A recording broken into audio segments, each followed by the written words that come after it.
Armstrong, the all-American boy. Wave the flag for Hudson High, boys. Show them how we stand. Ever shout our team be champions, known throughout the land. Wheaties, Breakfast of Champions, bring you the thrilling adventures of Jack Armstrong, the all-American boy. Well, now that the football season is going into the home stretch, let me ask you, how are you doing on your championship training program? Are you sticking close to the 3 training rules of Jack Armstrong? Well, if training's going to do you some real good and help you make the most of your natural ability in sports, it's a dead cinch that you've got to be consistent. Plenty of famous coaches agree on that. In fact, here's the straight dope as I get it from Jim Phelan, head football coach at the University of Washington in Seattle. Coach Phelan says, you can't get the best out of any training program unless you stick to it 365 days a year. Keep yourself in the pink in season and out. That's why I'd like to see every fellow and girl who's anxious to be a leader in sports follow Jack Armstrong's splendid year-round training program to the letter. Did you hear that advice from Coach Phelan? You can't get the best out of any training program unless you stick to it. That's why I want all you fellas and girls who train Jack Armstrong's way to keep in training. Today, tomorrow, and right on through the fall and winter. You've got a fine set of training rules to help you do the job. First, get plenty of fresh air, sleep, and exercise. Nothing hard about that, is there? Second, use lots of soap and water every day. Now, that's just plain common sense, because an athlete can't do his best unless he steers clear of germs caused by dirt. And look, rule number 3 puts you in line to enjoy that famous Breakfast of Champions, the special year-round training breakfast probably more great athletes enjoy regularly than any other dish of its kind. You start with a glass of fruit juice. Then you turn your appetite loose on a great big bowl full of Wheaties with lots of milk or cream. Sound good? Well, it is good. Those crunchy toasted Wheaties flakes hand you a flavor so downright delicious, I know you can't resist it. And think of all the good bodybuilding nourishment you get in a Breakfast of Champions, including every bit of the well-known essential food values of natural whole wheat. Not every breakfast dish can give you all the important whole wheat nourishment you get from Wheaties. And it's the kind of nourishment you want to help you get up and go every morning. Yes, sir, you better stick to Jack Armstrong's training rules and eat Wheaties every morning. It's a winning combination. And now, Jack Armstrong, the all-American boy.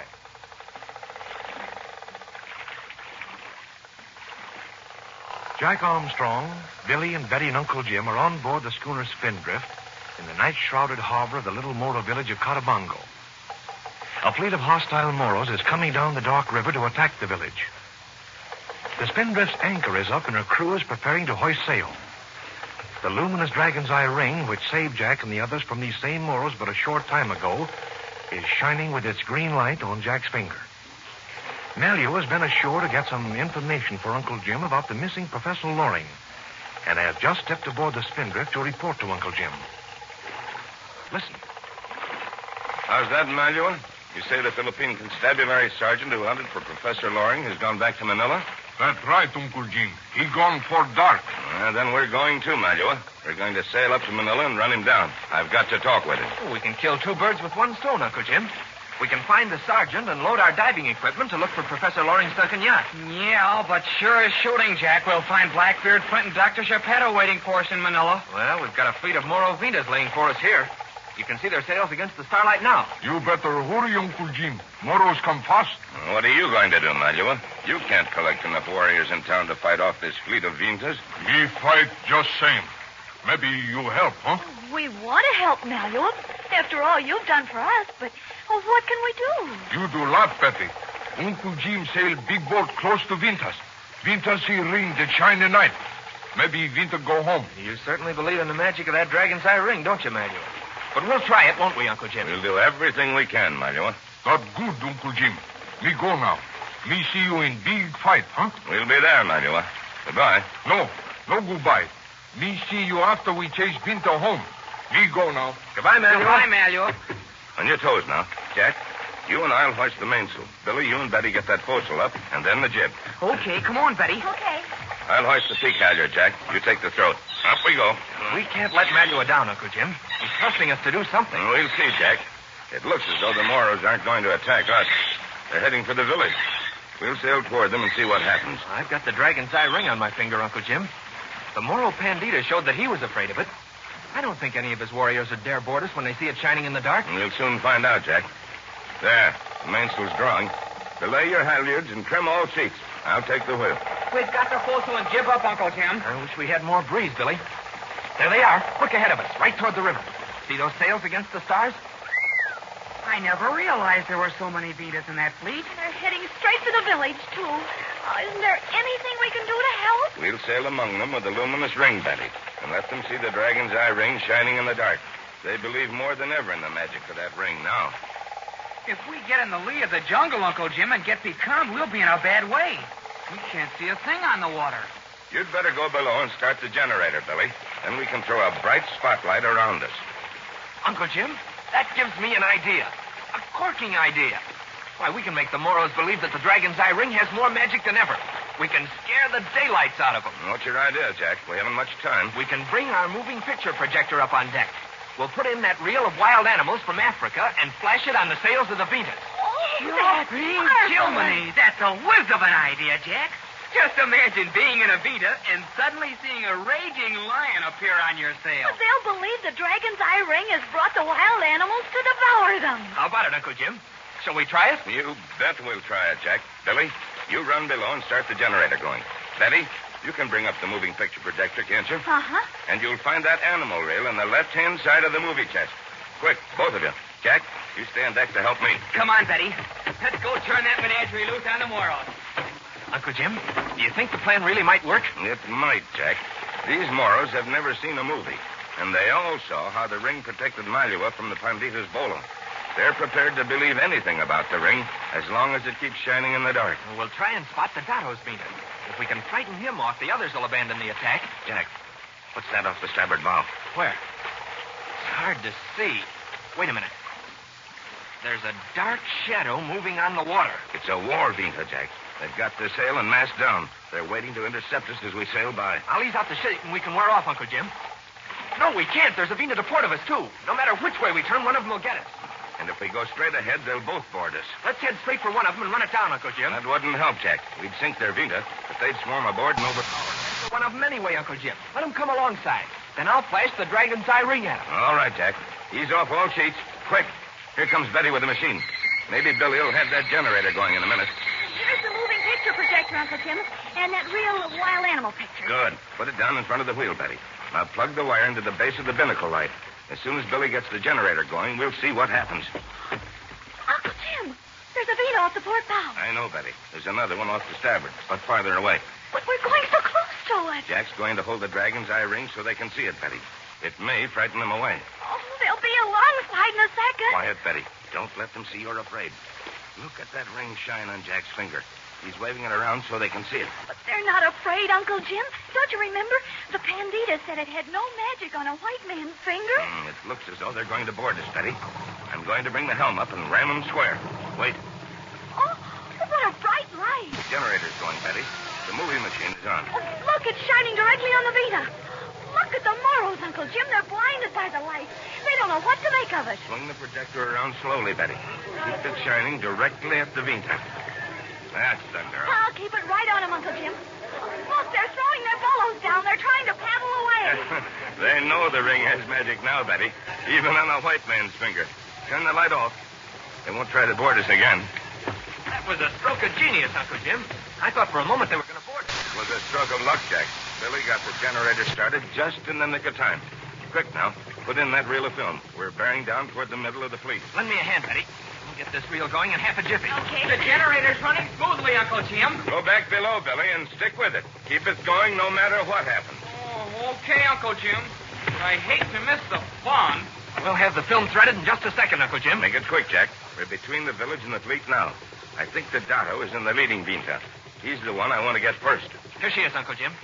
Wait, I'll put the projector outside the cockpit so it'll have a clean sweep.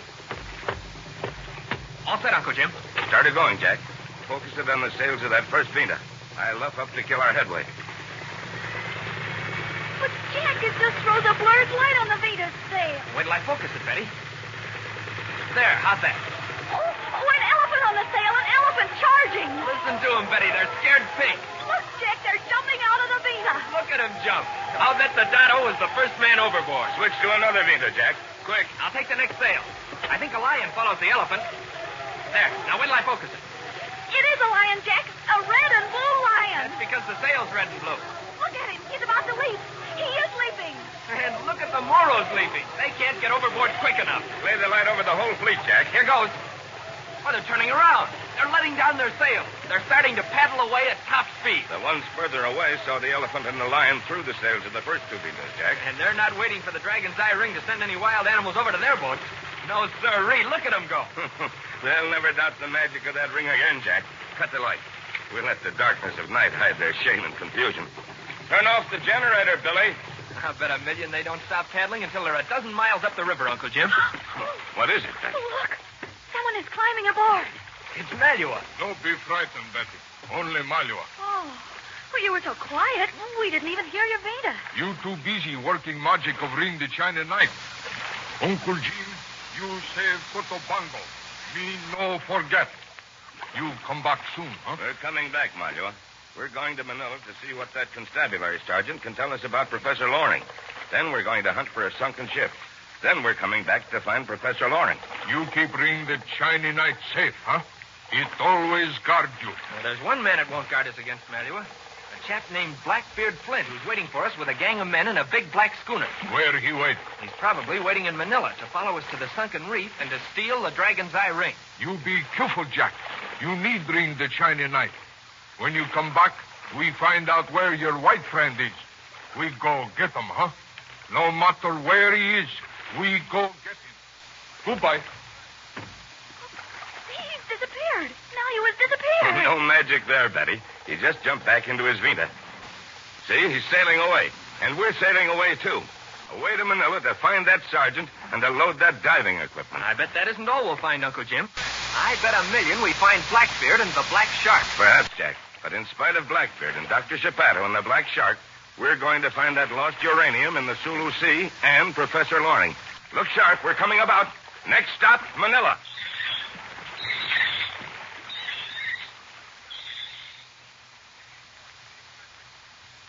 Next stop, Manila. Will Blackbeard and Dr. Chapato be waiting there in their rakish ship, the Black Shark? Dr. Chapato is not to give up his attempt to follow them to the Sulu Sea and steal that lost uranium. And don't forget, Dr. Chapato and Blackbeard are still after that Dragon's Eye ring. If they are waiting for them to load their diving equipment in Manila, you can bet there's going to be plenty doing when the schooner Spindrift pulls in. So be on hand in Manila Harbor at the same time next Monday for the start of another thrilling series of adventures that lead to the lost uranium with Jack Armstrong, the All-American Boy. Now, start your championship training program tomorrow morning with Jack Armstrong's training rule number 3. Have a glass of fruit juice. Then wade into a big bowl full of Wheaties with plenty of milk or cream. When you taste that super delicious breakfast of champions, I know you'll agree. It's fun to train the Wheaties way. Have you tried Wheaties? They're whole wheat with all of the bran. Won't you try? This is Franklin McCormick saying goodbye till Monday for General Mills, makers of Wheaties, Breakfast of Champions, who have just presented another episode of Jack Armstrong, the All-American Boy. He's the best breakfast food in the land. Wave the flag for Hudson High, boys. Show them how we stand.